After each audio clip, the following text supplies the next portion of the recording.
السلام علیکم دوستو، کیا حال ہے آپ کے؟ امید کرتا ہوں آپ سب خیریت سے ہوں گے۔ جیسے آپ کو معلوم ہوگا کہ اس وقت پاکستان اور ہندوستان اپنی تاریخ کا بدترین سیلاب بھگت رہے ہیں، جس میں اب تک لاکھوں یا شاید کروڑوں لوگ متاثر ہو چکے ہیں۔ دوسری جانب کچھ دن قبل افغانستان کے ضلع کنڑ میں آنے والے زلزلے کی وجہ سے 1000 کے لگ بھگ لوگ اپنی جان کی بازی ہار گئے۔ جہاں ایک طرف بات کی جاتی ہے کلائمیٹ چینج کی یا پھر موسمیاتی تبدیلیوں کی، وہیں ایک بہت بڑی تعداد ہے انسانوں کی جو اس بات پہ کامل یقین رکھتی ہے کہ جتنی مصیبتیں آ رہی ہیں جنہیں قدرتی آفات کا نام دیا جا رہا ہے، یہ دراصل کچھ انسانوں کے شیطانی دماغ کی ایجاد کرتا ہے یا پیدا کرتا ہے۔ اور جب بھی شیطانی ایجاد کی بات کی جاتی ہے تو پہلا ذکر جو کیا جاتا ہے وہ ہارپ نامی ایک مشین کا ہے، یعنی کہ ایک ایسی ٹیکنالوجی جو موسم کو کنٹرول کرنے کی صلاحیت رکھتی ہے۔ اس میں کتنی سچائی ہے، کتنا جھوٹ، اور 20ویں صدی کے ایک بہت ہی ذہین ریسرچر سائنسدان نیکول ٹیسلا کا اس ہارپ ٹیکنالوجی سے کیا لینا دینا ہے، اسی پہ ہم آج کی ویڈیو میں بات کریں گے۔ تو چلے آئیں بسم اللہ کرتے ہیں۔ دوستو، ہارپ پہ بات کرنے سے قبل میں آپ کو ماضی میں تھوڑا پیچھے لے کے جانا چاہوں گا۔ یہ دور ہے سن 1920 اور 30 کی دہائی کا، جہاں نیکول ٹیسلا نے ایک نظریہ پیش کیا، ایک تھیوری پیش کی کہ دنیا بھر کو انلمیٹڈ فری انرجی دی جا سکتی ہے اور اس کے لیے کسی تار کی بھی ضرورت نہیں، یہ وائرلیس جائے گی۔ یہ آئیڈیا بہت پسند کیا گیا اور ایک مشہور بینکر جے پی مورگن نے اس پروجیکٹ پہ پیسہ لگانے کا ارادہ ظاہر کیا۔ جب نیکول ٹیسلا نے اس پہ کام شروع کیا تو جے پی مورگن یہ کہہ کر پیچھے ہٹ گیا کہ اگر تمام دنیا کو فری انرجی ملے گی تو میٹر کہاں لگے گا اور پیسہ کیسے بنایا جا سکے گا۔ نیکول ٹیسلا بہت پریشان ہوا اور اسے اپنا یہ پروجیکٹ بند کر دینا پڑا، لیکن نیکول ٹیسلا نے ہار نہیں مانی۔ اسے معلوم تھا کہ اگر یہ بڑے بڑے انویسٹرز پیسہ نہیں ڈال رہے تو مجھے فوج کی طرف یا ریاست کی طرف جانا پڑے گا۔ لہذا اپنے اسی پروجیکٹ کو ایک نئے نام سے سن 1930 کی دہائی میں اس نے پیش کیا اور اس پروجیکٹ کو نام دیا گیا ٹیلی فورس، یا میڈیا نے اس کو نام دیا ڈیتھ رے پروجیکٹ۔ آئیڈیا وہی تھا، وائرلیس انرجی کا، پر اس دفعہ نیکول ٹیسلا نے یہ کہا کہ میں ایک ایسا ہتھیار بناؤں گا جو ایک آسمان کے اندر غائبانہ دیوار قائم کر دے گا زمین تک، لہذا کوئی بم یا کوئی جہاز اس کو پار نہیں کر سکے گا اور یہ ملٹری کی دنیا میں ایک انقلاب برپا کر دے گا۔ اس سے قبل کہ اس تھیوری پہ مزید کام کیا جاتا، اس ٹیکنالوجی کے لیے کوئی مشین بنائی جاتی، نیکول ٹیسلا اس دنیا سے کوچ کر گیا۔ یہ سال تھا سن 1943 کا، جب گورنمنٹ نے نیکول ٹیسلا کے تمام پروجیکٹ اپنے قبضے میں لے لیے۔ اور یہ بات آپ کے لیے دلچسپی کا باعث ہوگی کہ اس وقت گورنمنٹ کا جو امپلائی یا عہدیدار اس تمام پروجیکٹ کو اوور ہیڈ کر رہا تھا یا نیکول ٹیسلا کی فائل دیکھ رہا تھا، وہ موجودہ امریکی صدر ڈونلڈ ٹرمپ کا انکل ڈاکٹر جان ٹرمپ تھا۔ لیکن کیا ہی دلچسپ اتفاق ہے کہ وہ نیکول ٹیسلا جس کے حوالے سے ڈاکٹر جان ٹرمپ کا کہنا تھا کہ اس کے پروجیکٹ میں کوئی جان نہیں ہے، اسی کی فائلز پہ، اسی کے آئیڈیا پہ ایک خفیہ پروجیکٹ لانچ کیا گیا جس کا نام رکھا گیا پروجیکٹ نک۔ مقصد وہی تھا کہ ایک ایسا ہتھیار بنایا جائے جو آسمان سے زمین کو کنٹرول کرے۔ پروجیکٹ نک جب ناکام رہا تو ایک اور نیا پروجیکٹ شروع کیا گیا جس کا نام رکھا گیا پروجیکٹ سی-سو۔ یہاں بھی آئیڈیا وہی تھا کہ ایک ایسا ہتھیار بنایا جائے جو آسمان سے زمین کو کنٹرول کرے۔ سن 1958 تک یہ دونوں پروجیکٹ بند کر دیے گئے کہ اس کی تھیوری تو بن پا رہی تھی، پر وہ ٹیکنالوجی کا حصول کیسے کیا جائے جس کا آئیڈیا نیکول ٹیسلا نے دیا تھا، کہ وہ تمام آئیڈیاز یا وہ تمام ٹیکنالوجی نیکول ٹیسلا اپنے دماغ میں لے کر ہی اس دنیا سے رخصت ہو چکا تھا۔ بہرحال وقت کا پہیہ آگے چلتا ہے۔ وہ سن 1960 سے لے کر سن 1980 کے درمیان اس پروجیکٹ پہ مکمل خاموشی چھائی رہتی ہے، لیکن پھر سال آتا ہے سن 1984، جب ایک مشہور فزسسٹ جن کا نام تھا برنارڈ ایسلنڈ، وہ ایک پیٹنٹ فائل کرتے ہیں کہ ایسی سائنٹیفک ریسرچ کے حوالے سے کہ جس کا کام وہ یہ بتاتے ہیں کہ اس نے دنیا کے ایٹماسفیئر کو آلٹر کرنا ہے تاکہ جان سکیں کہ کمیونیکیشنز، ریڈیو ویوز، سگنلز کس طرح کام کرتے ہیں۔ اور برنارڈ اس میں اکیلے نہیں تھے، بلکہ ان کی پشت پہ کھڑی ہوئی تھی ایک بہت بڑی پیٹرولیم کمپنی جس کا نام تھا آرکو۔ اس کے علاوہ امریکن ملٹری اسٹیبلشمنٹ یعنی پینٹاگون کا ایک مشہور ادارہ جسے ڈارپا کا نام دیا جاتا ہے وہ بھی اس کی پشت پہ کھڑا تھا۔ ڈارپا کے ساتھ ساتھ بعد میں اسی پروجیکٹ میں یو ایس نیوی اور یو ایس ایئر فورس بھی شامل ہو گئے۔ یعنی وہ پروجیکٹ جس کو ایک سائنٹیفک ریسرچ بتایا جا رہا تھا، در حقیقت نکول ٹیسلا کے دماغ کی نکلی ہوئی اس تھیوری کو جسے ملٹری ویپن کہا جاتا ہے اسے عملی جامہ پہنانے کی تشکیل دی جا چکی تھی۔ سال 1987 میں اس کا گراؤنڈ ورک کا آغاز ہوتا ہے اور 1993 میں الاسکا میں باقاعدہ اس پروجیکٹ کی بنیاد رکھی جاتی ہے اور اس کو نام دیا جاتا ہے ہارپ کا۔ ہارپ یعنی high frequency active auroral research project. اس کو اگر مختصر الفاظ میں آپ کو بتاؤں یا سمجھاؤں کہ کس طرح سے کام کرتا ہے تو اس میں سینکڑوں کی تعداد میں اینٹیناز ایک پاورفل ریڈیو ویو آسمان کی جانب بھیجتے یا دنیا کے ایٹماسفیئر میں بھیجتے اور وہاں سے جو واپس رزلٹ آتا اس سے یہ چیز جانی جاتی کہ ہماری کمیونیکیشن اور نیویگیشن میں کس طرح سے بہتری لائی جا سکتی ہے۔ یہاں غور طلب بات یہ ہے کہ اگر آپ نکول ٹیسلا کی جو ہم نے شروع میں بات کی تھی وہ بھی آسمان کی جانب انرجی بھیج کر فری انرجی کا کانسیپٹ لے کے آیا تھا، بعد میں آسمان سے ہی اس نے ہتھیار کا کانسیپٹ بنایا تھا، اور اب 1993 میں نکول ٹیسلا کے موت کے 50 سال بعد ایک ایسا پروجیکٹ لانچ ہوا جو آسمان کی ہی باتیں کرتا ہے۔ تو یہاں سب سے پہلا سوال جو پیدا ہوا وہ یہ کہ آسمان میں ایسا کیا ہے کہ جس کی جانب یہ سگنلز بھیج رہے ہیں، کوئی ریڈیو ویوز بھیج رہا ہے تو کوئی فری انرجی بھیج رہا ہے۔ جناب اس شے کا، یا اگر میں سائنسدانوں کے لیے کہوں تو اس گدڑ سنگھی کا نام ہے آئنوسفیئر۔ تو دوستو آئنوسفیئر کے بارے میں آپ کو بتاتا جاؤں کہ یہ دنیا کے ایٹماسفیئر میں کوئی 1000 کلومیٹر بلندی پہ ایک لیئر قائم ہے، ایک ایسی لیئر ہے جس میں آئنائز چارج پارٹیکل ہوتے ہیں۔ اسے دنیا کا مرر یا پھر آئینہ بھی کہا جاتا ہے۔ یہ آئنوسفیئر ہی ہے کہ جو ہمیں سورج کی سولر ونڈ سے بچاتا ہے، ایکس ریز اور الٹرا وائلٹ ریز سے محفوظ رکھتا ہے۔ اسے مرر کہنے کی وجہ یہ بھی ہے کہ جو ہم ریڈیو سگنلز بھیجتے ہیں وہ اس سے ٹکرا کر واپس زمین کی جانب آ جاتے ہیں۔ یہی وجہ ہے کہ ریڈیو سگنل 1000-2000 کلومیٹر دور تک بھی بھیجے جا سکتے ہیں اور ریسیو کیے جا سکتے ہیں۔ اگر یہ آئنوسفیئر نہ ہوتی تو ریڈیو سگنلز خلا میں چلے جاتے، اسپیس میں چلے جاتے اور ٹکرا کے کسی شے سے واپس نہ آتے۔ یہ ہارپ ٹیکنالوجی اسی آئنوسفیئر کو ہٹ کرنے کے لیے بنائی گئی تاکہ دیکھا جائے کہ جب طاقتور ریڈیو ویوز ان آئنوسفیئر کو ہٹ کی جائیں گی تو کون سا نیچرل فینومینا کریٹ ہوتا ہے۔ آپ نے نام سنا ہوگا ناردرن لائٹس کا، ناروے وغیرہ میں اکثر آسمان پہ رنگ برنگی روشنی نظر آتی ہیں۔ اور سورج کی یہ طاقتور سولر ونڈز جب اس آئنوسفیئر سے ٹکراتی ہیں تو یہاں موجود پارٹیکلز چارج ہو جاتے ہیں، تو ان کے چارج ہونے سے جو روشنی کریٹ ہوتی ہے انہیں ہم اورورا یا پھر ناردرن لائٹس کہتے ہیں۔ ٹھیک یہی ری ایکشن کریٹ ہوتا ہے جب ہارپ اپنی طاقتور ریڈیو ویوز آئنوسفیئر کی طرف پھینکتی ہے۔ وہ جس جگہ جا کے ہٹ کرتے ہیں وہاں سے اورورا لائٹس یا ناردرن لائٹس کا ایفیکٹ پیدا ہوتا ہے، اسی لیے اس کا نام ہارپ رکھا گیا، یعنی high frequency active aurora research program. اب اگر اس ڈیفینیشن کے حساب سے دیکھا جائے تو ہارپ ایک سادہ سا ریسرچ پروگرام لگتا ہے جو دنیا کے ایٹماسفیئر پہ موجود آئنوسفیئر کی خصوصیات کو جانچنا چاہتا ہے۔ اور 1995 میں جب ہارپ پہ ایک ڈاکومنٹری بنائی جاتی ہے تو اسے نام دیا جاتا ہے دا ڈومز ڈے مشین، یعنی ہارپ ایک ایسی ٹیکنالوجی، ایک ایسی مشین ہے جو انسانیت کی تباہی کا باعث بنے گی، یا یہ بھی ہو سکتا ہے کہ دنیا کے اختتام کی وجہ یہ ہارپ ٹیکنالوجی ہی ہو۔ اسے دنیا کی تباہی کی وجہ بتانے کی سب سے بڑی ریزن یہ دی گئی کہ جب ایک دفعہ آپ ایٹماسفیئر یا آئنوسفیئر کی خصوصیات سمجھ لیں گے تو جس طرح یہاں سے ریڈیو سگنلز ڈیفلیکٹ ہو سکتے ہیں، ریفلیکٹ ہو سکتے ہیں، ٹھیک ویسے ہی طاقتور الیکٹرو میگنیٹک ویوز بھی آپ یہاں سے ریفلیکٹ کر سکتے ہیں۔ یعنی وہ ڈیتھ رے کا کانسیپٹ جو نکول ٹیسلا نے دیا تھا اسے اب عملی جامہ پہنایا جا سکتا ہے۔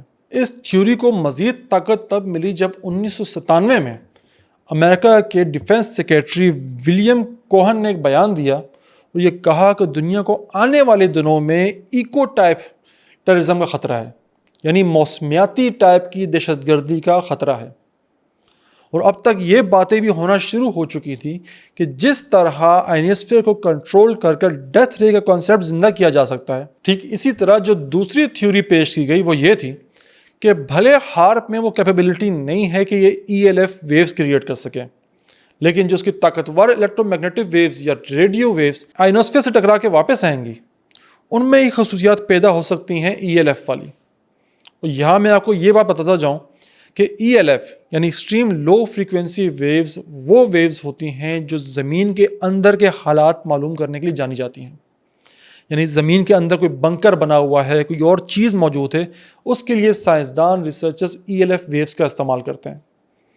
اور جس طرح آئنوسفیئر کو ویپنائز کیا جا سکتا ہے، ٹھیک اسی طرح یہ ELF ویوز وہ خصوصیات رکھ سکتی ہیں جو زمین کے نیچے موجود ٹیکٹونک پلیٹس کو ایکٹیو کر سکیں۔ ٹیکٹونک پلیٹس وہ ہیں جن کی وجہ سے دنیا میں زلزلے آتے ہیں، یعنی یہ اس حد تک خطرناک ثابت ہو سکتا ہے کہ اپنی مرضی سے کسی علاقے میں، کسی ملک میں زلزلہ بھی پیدا کیا جا سکتا ہے۔ اور یہ صرف کانسپریسی تھیوری یا عام عوام کے کہنے کی باتیں نہیں تھیں، بلکہ سن 2002 میں رشین پارلیمنٹ نے اپنے تحفظات پہ مبنی پورا پیپر شائع کیا اور پیوٹن سے کہا کہ اپنے تحفظات امریکہ تک پہنچائے جائیں کہ امریکہ دنیا کے 3 مختلف حصوں میں اس طرح کی فیسلٹیز قائم کر رہا ہے، اس طرح کی مشین لگا رہا ہے۔ ان میں سے ایک گرین لینڈ ہے، دوسرا ناروے اور تیسرا الاسکا۔ اور یہ تحفظات کا اظہار کیا گیا کہ ان تینوں کو ایک ساتھ ایکٹیویٹ کر کے ایک مخصوص آئنوسفیئر کو ہٹ کیا جائے گا، اور پھر ان تینوں پروجیکٹ سائٹ سے ہارپ ٹیکنالوجی کو ایکٹیویٹ کر کر ریڈیو ویوز بھیجی جائیں گی ایک مخصوص آئنوسفیئر پہ، اور اپنی مرضی سے امریکہ کسی علاقے میں زلزلہ، طوفان یا پھر سیلاب کی کیفیت پیدا کر سکے گا۔ اور شاید یہی وجہ تھی کہ اس کے فوراً بعد رشیا نے اپنا پروجیکٹ سورا SURA شروع کیا۔ اس کے دیکھا دیکھی ایسٹ کیٹ یورپ نے شروع کیا، اور چائنا نے بھی اپنا آئنوسفیئر پہ ریسرچ پروگرام شروع کر دیا۔ یعنی کہ دنیا کی تمام سپر پاورز اب اس بات کے لیے تیار ہو چکی ہیں کہ اگلی جو خطرناک جنگ ہم نے آپس میں لڑنی ہے وہاں موسم کو بطور ہتھیار استعمال کیا جائے گا۔ وہ ایسا نہیں کہ اب تک ہوا نہیں ہے، امریکہ یہ کام پہلے بھی کر چکا ہے۔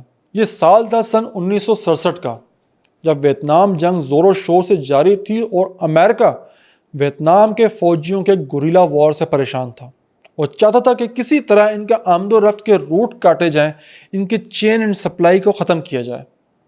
ان کی آمد و رفت کو مشکل بنانے کے لیے جنگلات میں بارش برسائی گئی، اور تاریخ میں پہلی دفعہ، انسان کی تاریخ میں پہلی دفعہ موسم کو بطور ہتھیار استعمال کیا گیا کلاؤڈ سیڈنگ کے ذریعے۔ اس علاقے میں بہت ساری بارشیں ہوئیں، جنگل میں کیچڑ پھیل گیا، آمد و رفت مشکل ہو گئی۔ لہٰذا اگر ہم تاریخ دیکھیں تو وہاں تو اس بات کے ثبوت ملتے ہیں کہ موسم کو بطور ہتھیار استعمال کیا جا چکا ہے۔ اب یہاں یہ سوال پیدا ہوتا تھا کہ چلیں زلزلے کی سمجھ آ گئی، ڈیتھ ریس کی سمجھ آ گئی، پر بارشیں کیسے برسائی جا سکتی ہیں اس نظام کے ذریعے، یا پھر کسی علاقے میں سوکھا کیسے پیدا کیا جا سکتا ہے؟ تو یہاں میں آپ کو بتاتا جاؤں کہ جس طرح ندیاں ہوتی ہیں، ٹھیک اسی طرح ہواؤں کی بھی منازل ہوتی ہیں۔ کچھ ہوائیں ہیں جو زمین پہ چلتی ہیں، کچھ آسمانوں پہ چلتی ہیں، مختلف اسٹیجز پہ چلتی ہیں۔ ٹھیک اسی طرح دنیا کے سرفیس پہ جو ہوائیں چلتی ہیں انہیں جیٹ اسٹریمز کہا جاتا ہے، اور ریسرچرز کا یہ ماننا تھا کہ جس طرح آئنوسفیئر کو مینیپولیٹ کیا جا سکتا ہے، ٹھیک ویسے ہی اس ہارپ ٹیکنالوجی کے ذریعے، طاقتور ریڈیو ویوز کے ذریعے ان جیٹ اسٹریمز کو بھی مینیپولیٹ کیا جا سکتا ہے۔ اب یہ جیٹ اسٹریمز ہوتی کیا ہیں اور یہ کرتی کیا ہیں؟ تو آپ یہ سمجھ لیں کہ بادل اگر ریل گاڑی ہے تو جیٹ اسٹریم اس کی پٹڑی ہے۔ یہ جیٹ اسٹریمز ہی ہوتی ہیں جو بادلوں کو لے کے جاتی ہیں ایک جگہ سے دوسری جگہ۔ اگر ان جیٹ اسٹریمز کا راستہ مینیپولیٹ کر لیا جائے تو اس جگہ بارش کی جا سکتی ہے جہاں بارش کا کوئی امکان ہی نہیں ہے۔ ٹھیک اسی طرح کسی ایک مخصوص علاقے میں ان جیٹ اسٹریمز کو پھیلا دیا جائے یا روک دیا جائے، یا ہر جیٹ اسٹریم کا ایک ہی علاقے کی طرف رخ کر دیا جائے، تو اس علاقے میں طوفانی بارشیں ہوتی ہیں۔ ایسی بارشیں جو کبھی نہیں دیکھی گئیں، تاریخ کے ریکارڈ میں کبھی بھی نہیں آئیں۔ ٹھیک ویسی بارشیں جو اس وقت آج کل ہم پاکستان کے مختلف شہروں میں دیکھ رہے ہیں۔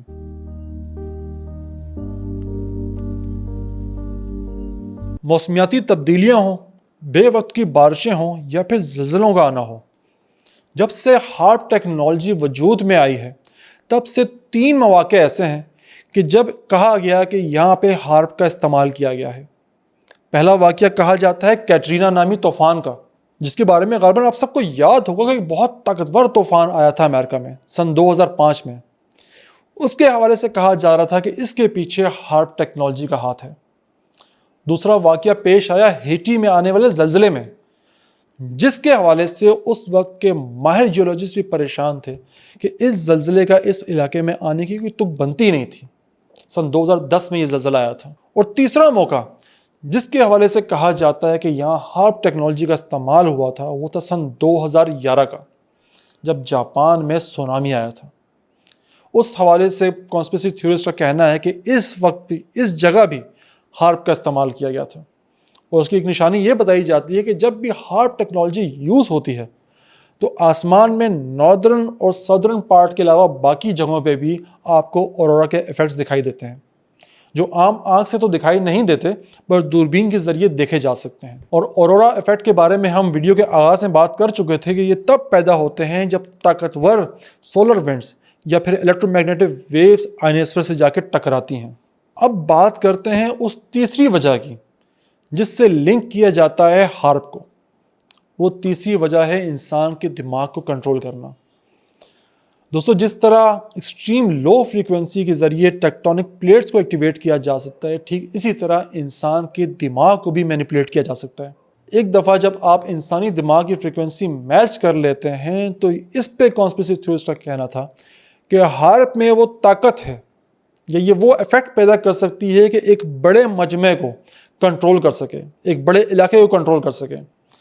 امریکہ ملٹری کی اس میں انٹرسٹ کی وجہ بھی یہ تھی، وہ انسانی دماغ کو کنٹرول کرنے کا یہ پروگرام یعنی فریکوینسی فالوئنگ پروگرام بھی جسے کہا جاتا ہے، یہ امریکن ملٹری اسٹیبلشمنٹ میں سن 1960 کی دہائی سے ایکٹیو تھا، جسے کبھی پروجیکٹ ایم کے الٹرا کا نام دیا گیا اور کبھی پروجیکٹ اسٹار گیٹ کا، کہ مختلف طریقوں سے کسی طرح انسان کے دماغ کو کنٹرول کیا جا سکے۔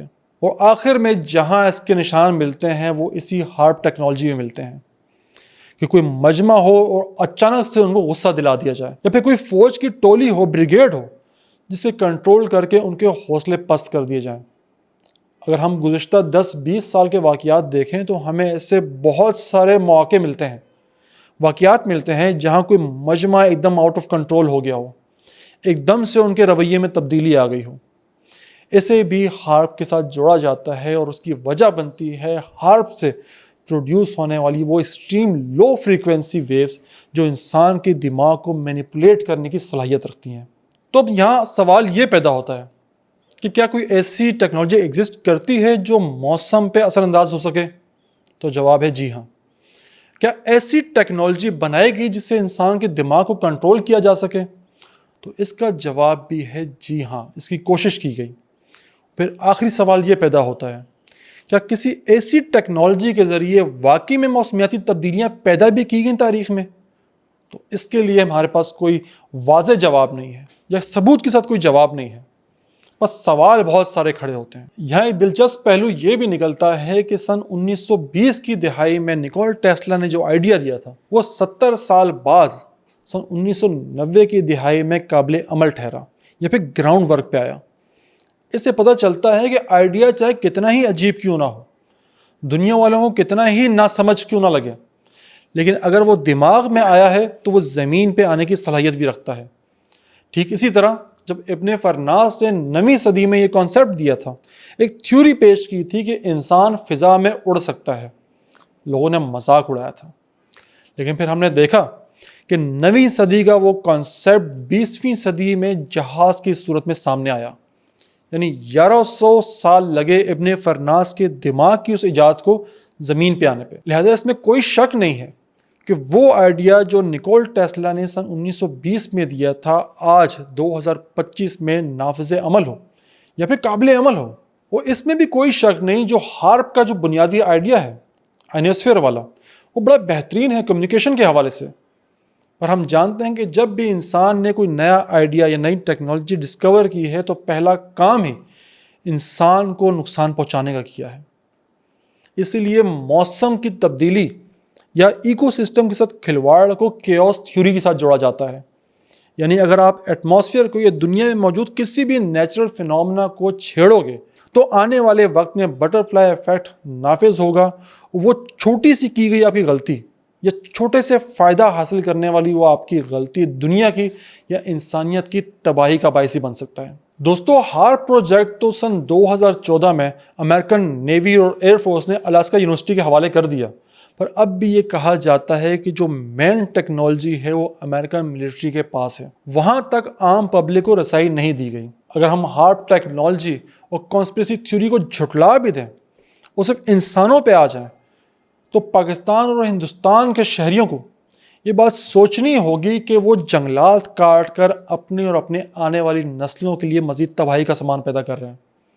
جب سے پاکستان وجود میں آیا ہے، پاکستان ایک زرعی ملک ہے، لیکن کوئی نیا نہری نظام قائم نہیں کیا گیا، کوئی واٹر ریزروائرز نہیں بنائے گئے.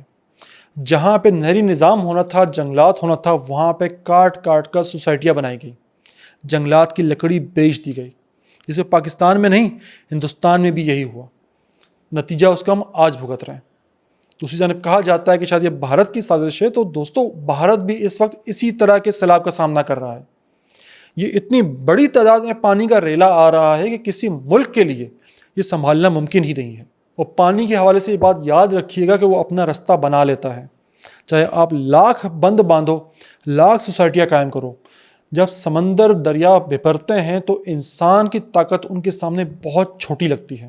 تو یہاں یہ کہنے پہ مجھے کوئی عار نہ ہوگا کہ اگر ہارپ ٹیکنالوجی یوز نہیں بھی کی جا رہی، موسم کو مینیپولیٹ نہیں بھی کیا جا رہا، تو بھی ہم نے خود اپنی بربادی کے اتنے آثار پیدا کر دیے ہیں کہ ہمارے لیے تو ہارپ کا سوئچ آف ہی رہے گا، کیونکہ اپنے ماحول کو تباہ کرنے کے لیے ہم خود ہی کافی ہیں. امید کرتا ہوں آپ کو اپنی بات سمجھا پایا ہوں گا. دوستو آپ کے آس پاس جتنے سیلاب متاثرین ہیں، جس حساب سے جس طرح سے آپ ان کی مدد کر سکتے ہیں کیجیے. مجھے جو بھی خبریں مل رہی ہیں جھنگ والی سائڈ سے، ساؤتھ پنجاب والی سائڈ سے، وہ اچھی نہیں ہیں. لوگ بہت تکلیف میں ہیں. ٹھیک اسی طرح انڈیا سے جو ہمیں دیکھ رہے ہیں، ہماچل پنجاب کے لوگ پریشان ہیں. ہماچل پنجاب کے لوگوں کی ہندوستان والے بھائی مدد کریں، جبکہ پاکستان میں موجود سیلاب متاثرین کے وہ لوگ مدد کریں جو اب تک ان سیلاب یا قدرتی آفات سے محفوظ ہیں. اور آخر میں دعا ہے افغانستان میں مرنے والے ان ہزاروں لوگوں کی جو کنڑ میں آنے والے زلزلے میں جان سے ہاتھ دھو بیٹھے. امید کرتا ہوں آپ کو اپنی بات سمجھا پایا ہوں گا. اپنا اور اپنے گھر والوں کا بہت خیال رکھیے گا. آپ سے ملاقات ہوتی ہے نیکسٹ ویڈیو میں. تب تک اجازت دیں. اللہ حافظ.